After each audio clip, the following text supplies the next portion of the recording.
Hey Regal fans, Matthew Hoffman here, interviewing the cast and filmmakers of Black Phone. Answer our trivia question after this interview in the comments below for your chance to win a $20 Regal gift card. Would you like to see a magic trick? Yeah. Congratulations, you are so good in this movie, and rumor has it that you had left Scott a voicemail in the voice of the grabber accepting this role, but you have had a no bad guy policy your entire career. So I have to know, what was it about this role, this character, that made you kind of go back on that? Well, I have had that policy, mostly because, I always think there's, pre-Shining Jack Nicholson, pre-Silence of the Lambs Anthony Hopkins. Once you go to the dark side, then the audience sees that demon in you in whatever part you play.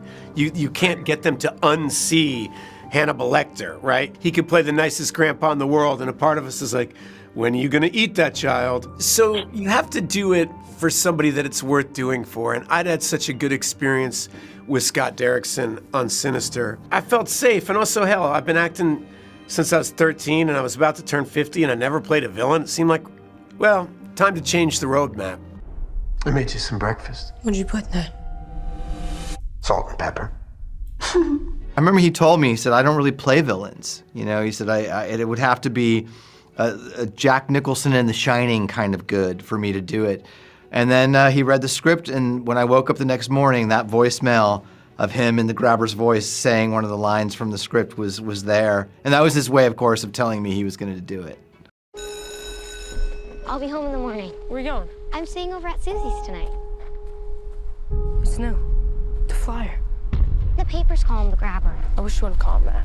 You don't actually believe that story, do you? Because he can't hear you, and he doesn't really take kids that safe. Just to see him, how he transforms into the grabber, is something so amazing. I mean, seeing it in person is something so much different than seeing it on screen, and when I watched the film, he is so terrifying in that role. So, yeah, I'm so fortunate for that.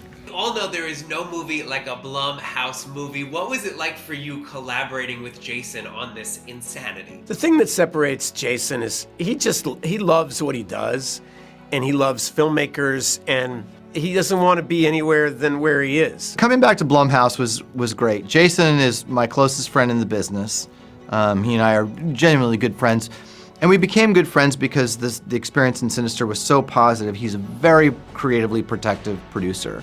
He really allows me to make what I want to make. I'm really mad at you because the masks that your character wears in this movie are terrifying, and after the last couple of years that we've all had, we've understood kind of how we relate to each other with masks, right? So I was wondering, what was it about the masks for your character, and what went into that really effective choice?